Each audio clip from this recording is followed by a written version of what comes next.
All right, today we are looking at, I forgot to turn my pen on. All right, so here we're looking at here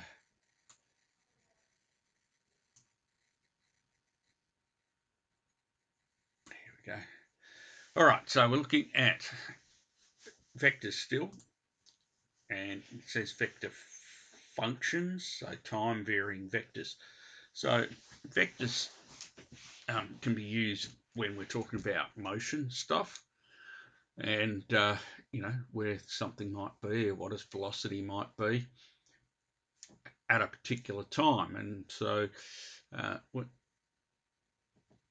we might have therefore a vector ij, or it could be ijk, depends if it's 3 dimensions, and the components of each of the vectors, like here and here, where it is in the I direction or where it is in the j direction, it depends on time. And so we've done parametric equations again, where the time is the parameter. And so here, this vector here, r would be position wherever it is at any time, is the I component in time and the j component with time. All right, and so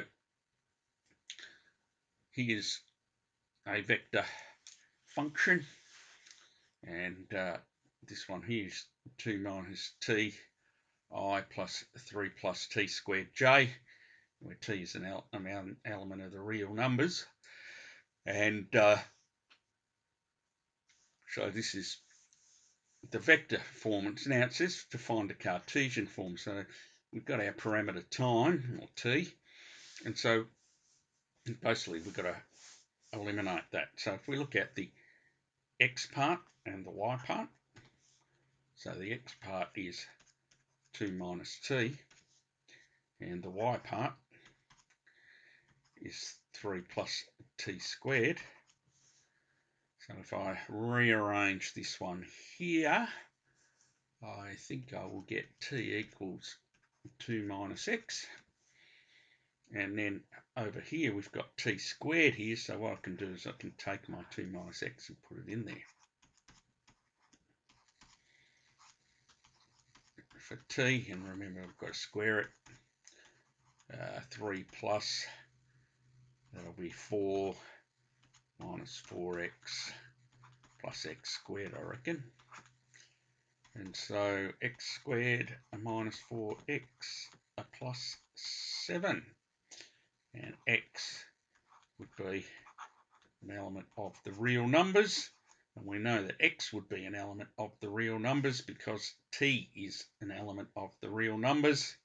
So we put a real number in here, we get a real number out there. All right.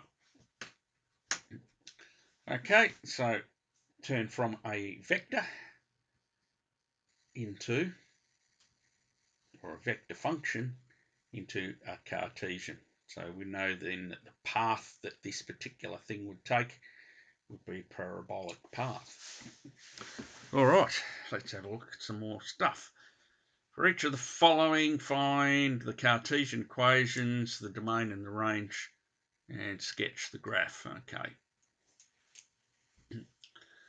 So first of all, let's find the Cartesian equations. So we've got 1 minus 2 cos t, I plus 3 sine t j. I really should have my brackets there. So x is 1 minus 2 cos t, and y is 3 sine t. All right, so we've got a cos and we've got a sine. And so the first thing that comes to mind for me is that sine squared plus cos squared equals 1. Excuse me. So if we rearrange them, so x take 1 divided by negative 2, is cos t. Square that, x minus 1 squared over 4 is cos squared. Divide by 3 and then square. So y squared on 3 is sine of t. And then for me then, whoops, squared, sine squared plus cos squared. Oh, excuse me. Plus cos squared would be y squared on 3 plus x minus 1 squared on 4. Of course, that's 1. So the normal way that we might see this one written is that x minus 1 squared on 4 plus y squared on 3 would equal 1, which would hopefully you'd recognise that as being an ellipse. Hopefully, yes.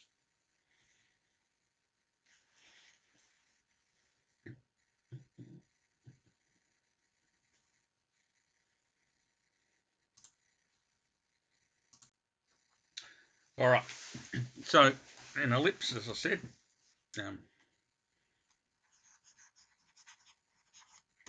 and so an ellipse, we've got then a centre at 1, 0, and then let's have a look and see what we get then. So 1, 0 is our centre. Semi-major and semi-major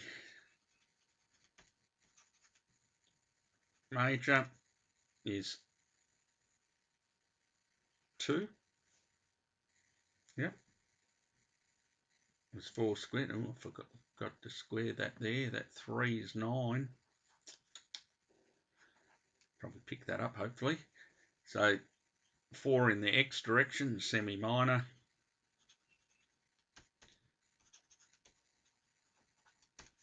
Square root of 9 is 3. So when I think about semi-major, I always think about it as this way, and the semi-minor is always this way. It's kind of just the way I remember it. So 1, 2, 3 there. Oh, we're at 3 there. And then we go 1, 2 there. We're at -1 here. And then this way we're going up 1, 2, 3 to there, and down 1, 2, 3 down to there. And so we end up with something that looks like that. Now we're asked for the domain and the range. So our domain is our x values, and they go from -1 to 3. And our range is our y values, and they go from -3 to 3. And it said to sketch it, and there's a super rough sketch of that. So yeah, I just made that error there when I squared. All right, the next one. All right, I'm going to have to. Oh, I haven't left myself enough space. That's not very good of me. It's silly. I don't know how I thought I was going to fit all of that in there, but anyway. All right, let's delete all of those. All right. So x is, so this is b, and so x is 2 sec t, and y is tan t. So we don't have to do anything rearranging there. X over 2 is sec t. All right, so what are we going to use here? Well, what we're going to use here is a variation on sine squared plus cos squared. And one of the variations on sine squared plus cos squared is if we divide everything by cos squared there, you get that tan squared plus 1 is equal to sec squared.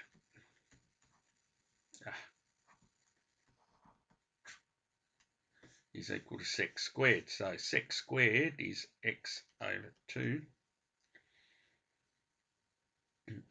x over 2. What am I talking about? Sec squared. So it's x squared over 4 equals sec squared. And of course here y squared is equal to tan squared.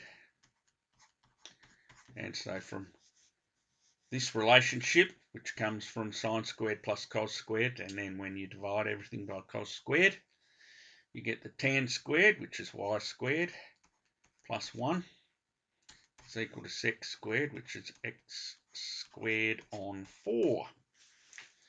So then I'll bring the y squared over, and normally we'd have it written as x squared on 4 minus y squared is equal to 1. And so that therefore is a hyperbola. All right. Now, we haven't got any translations here. So we got a center at 0, 0.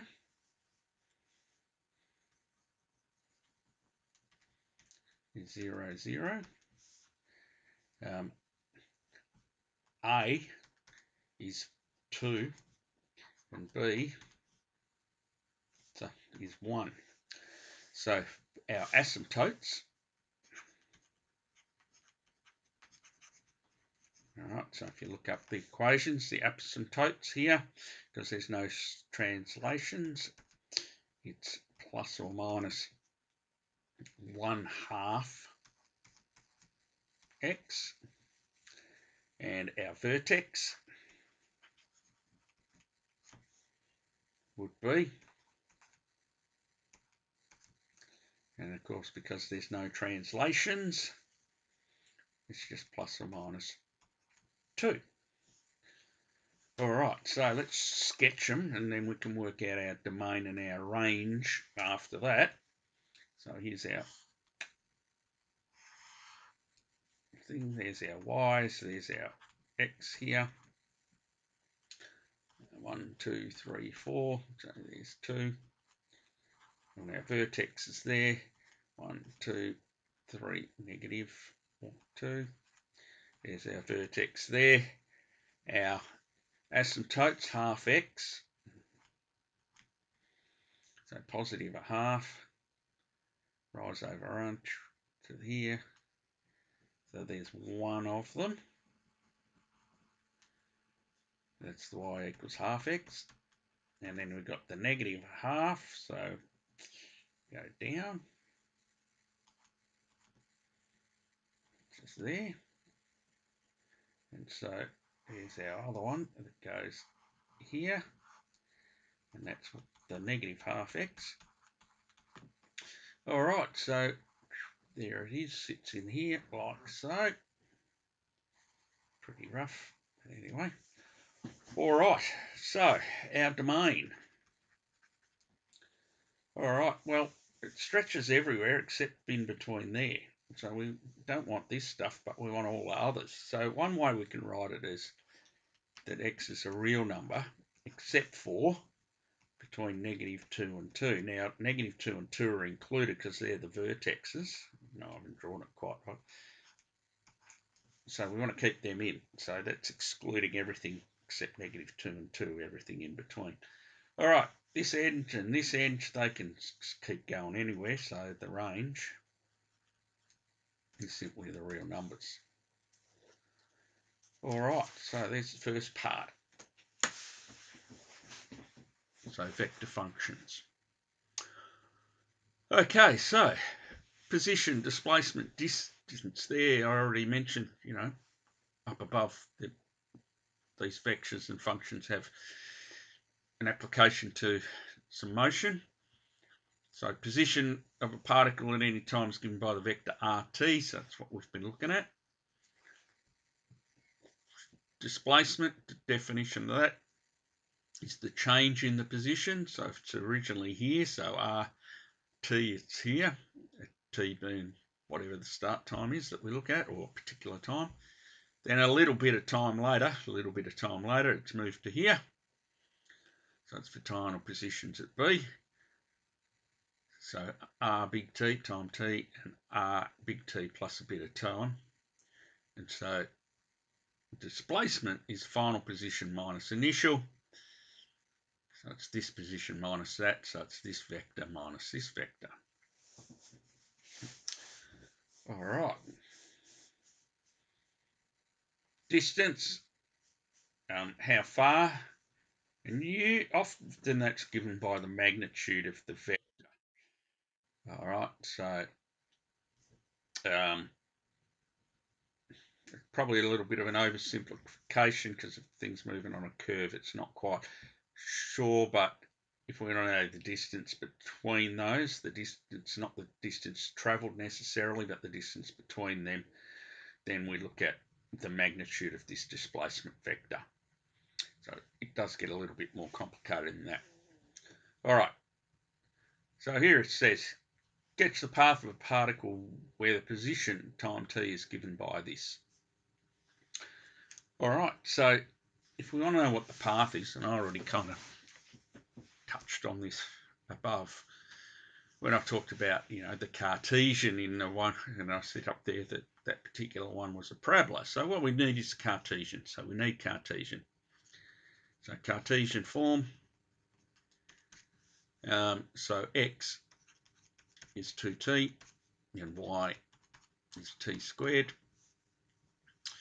So x over 2 is t and y is still t squared. Don't need to do anything with that. So now I can put that. So y is x over 2 squared, which is x squared on 4. So we've got a parabola. All right.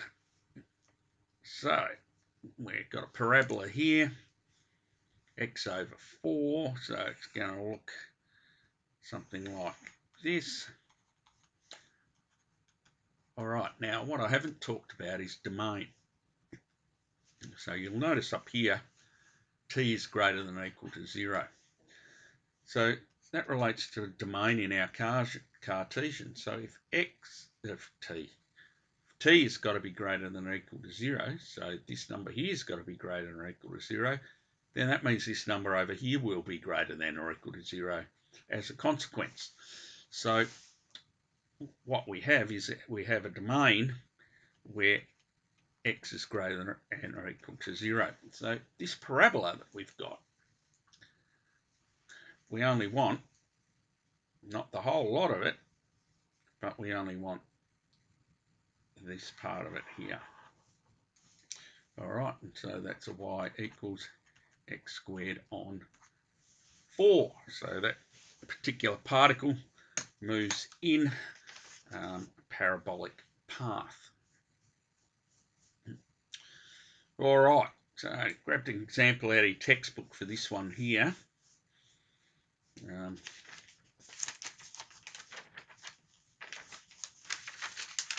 before I do that, I'll need a bit of a drink, so I'm just going to have a bit of a pause and do that.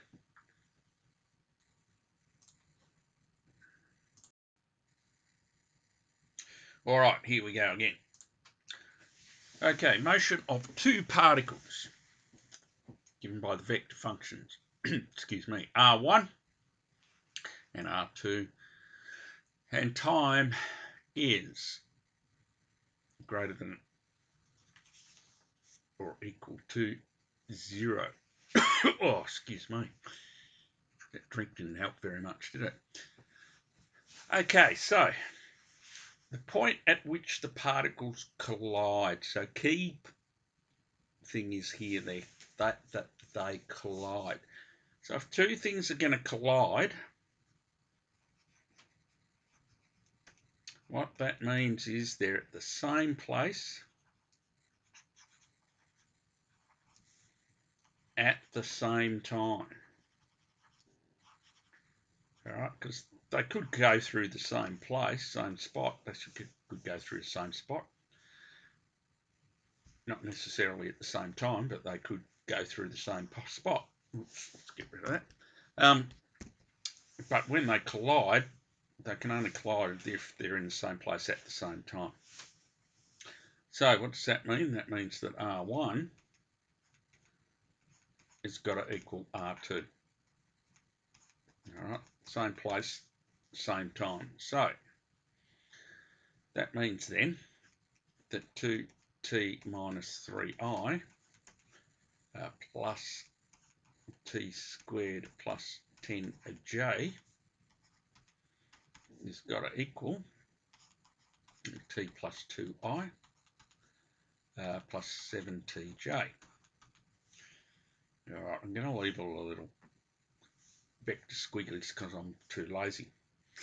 So if they're in the same place, because this is what our position vectors actually telling us where they are. So if they're in the same place, then the I component of each have got to be the same, and the j components have got to be the same. So what we know then is that 2t minus 3 has got to equal t plus 2.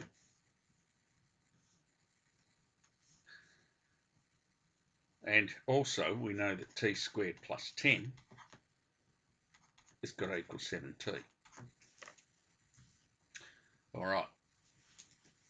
So here, if I take t from both sides and add 3, it's t equals 5. If I move that over here, I've got t squared minus 7t plus 10 equals 0. Factorising, hopefully you get t minus 5 and t plus 2. No, not plus 2, minus 2. And t minus 2 equals 0. So null tactile law says t equals 5 or t equals 2. Now we're talking about colliding, same place at same time. Now this is the same place part. This is where we started here. And the same time, well here you know t is 5. Over here we've got two options. And it's the t equals 5 option is the one that they collide. All right. So they collide at t equals 5. And it's asked about where that point is, the point. Find the point. So we don't know where the point is. But what I do know is that r of t, I'm just going to use r1. R1 of t is 2t minus 3i plus t squared plus 10j. And so that would be putting r1 of 5, so 10 minus 3i plus 5 squared is 25 plus 10j. And so that would be 7i plus 35j is where our thing would be, where they collide. All right.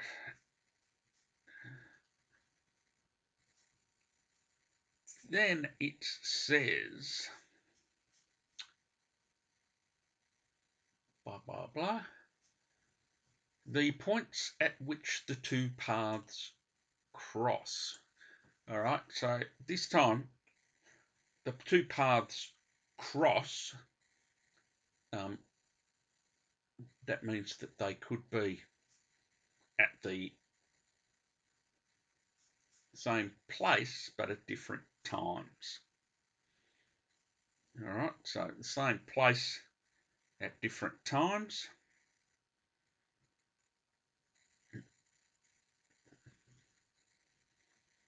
So let's have a look at that? No, it's all right. Just checking how much space I've got.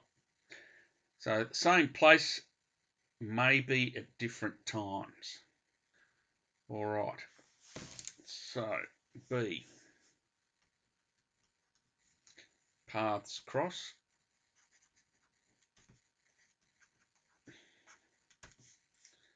So that means same position, same place, maybe different times.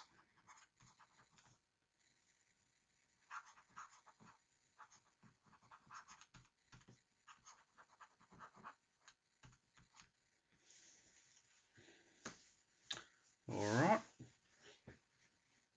So here we've got our information here. So what I need to do with this one here, because they may be different times, when I write my R1 and R2, I can't have T in both. Because if I have T in both, then that T there and that T there are the same T. So I've got to rewrite this one to kind of suggest that we've got a different, perhaps different time. So we've got a T there, and what I'm going to do is I'm going to rewrite this one with an S in there.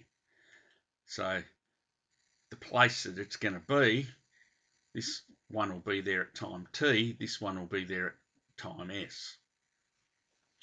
So I'll have a look at that. So R1 T is 2t minus 3I plus t squared plus 10j. And R2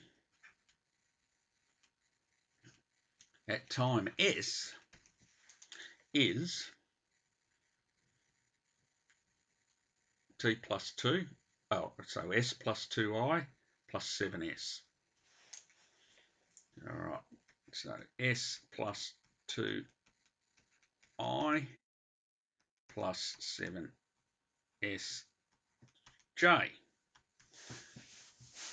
All right, so that way, by having different letters here, different pronumerals here, when I equate them, it doesn't mean that that those times are the same. So whereas up here, that was the same place at the same time. So if it was R1 was at a particular place at time T, R2 had to be there at exactly that same time, that time T. But in this case, R1 could be something there at time T, and R2 doesn't have to be there at that time. It can be there at some other time, S. All right, so that's why these are, I've used two different letters. All right, then our components, we still do the same thing as we did before, because if they're going to the same place, our components, our I component, so our 2t minus 3 has got to equal S plus 2. And our j components, our t squared plus 10, has got to equal 7s. And so what we've got here is two equations, haven't we? So we've got to solve them simultaneously. So if I just take 2 from both sides, I get 2t minus 5 is s. And then I'm going to take that and replace this s with all this stuff. So I'm going to do that down here, and it's probably going to jump on me. No, it hasn't yet. T squared plus 10 is 7 lots of 2t minus 5. So t squared plus 10 is equal to 14t, 7 5s are 35. All right, bring all that stuff over. So t squared minus 14t plus 45 is 0. 9 5s 45. Yep, and they give me 14. So t minus 9, t minus 5. So null factor law says t equals 9 and t equals 5. So if t equals 9 and t equals 5, the same position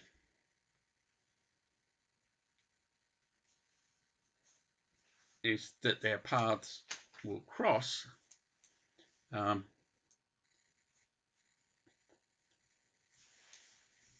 those for t. So they cross at t equals 9 and t equals 5. All right. So that's for t. So this s would be something different. Okay. All right. So that's for this one. So what we're after is where the points at which the two paths cross. So we want to know where they cross. So from this analysis here, they cross at the point where R1 is at t equals 9 and at t equals 5 for R1. For this particle, will be there at different place, other than, of course, the t equals 5, which is already this here. They're going to collide then. But still the two paths cross there. All right, so we only need to then, because we're after the point, we only need to consider R1, because if they're crossing R2, will be at that point at some time. So we need to know R of 5, well, which we already know that that's 7i plus 35j, because we worked that one out before. But R1 would be 2 times 9 minus 3i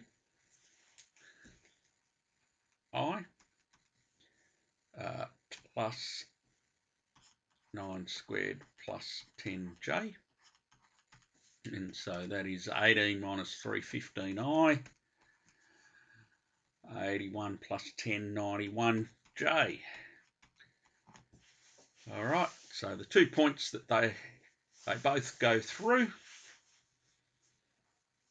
is 7i plus 35j and 15i plus 9j. All right. Then, the last part, what's it said? The distance between the particles at t equals 1. So we need to know where they are at t equals 1. All right. So where are they at t equals 1? T equals 1. All right. So for the first particle, R1, 2 times 1 minus 3i plus 1 squared plus 10j, which would, of course, be 2 1's 2 minus 3 is negative I. 1 squared plus 10 is 11j. R2 at time equals 1. I'm going to come back up here. Can't remember. T plus 2 and 7t. T plus 2 and 7t. T plus 2 and 7t. T plus 2 and 7t. Whoops, 1j. So that's 3i plus 7j. All right. So the distance between. We need to be looking at our displacement. So the distance between and the displacement between are related. And so because these are vectors, we can work out our displacement. And that's not how you spell displacement. And so our displacement will be one vector minus the other. And so R2 of 1 minus R1 of 1. All right, so that's 3i plus 7j minus negative I plus 11j. So 3 minus minus is a plus, so 4i. So the vector, the displacement vector, all right, displacement vector between those two is 7 minus 11 is minus 4j. So there's our displacement vector. And so our distance between those is the magnitude of our displacement, which of course is the magnitude of what I've just figured out there. And so, of course, the magnitude is back to the square root of 4 squared plus negative 4 squared equals, let's see if we can get this, equals the square root of 16 plus 16 equals the square root of 32, which is 4 root 2 units. All right. Okay, so there's an example of that. So vectors at functions. So we're just looking, because we're relating to motion, we're looking in terms of the x and the y components, the I and the j components. Where they are depends on what time it is. And so there's our vector functions and how we would then work out our vector functions.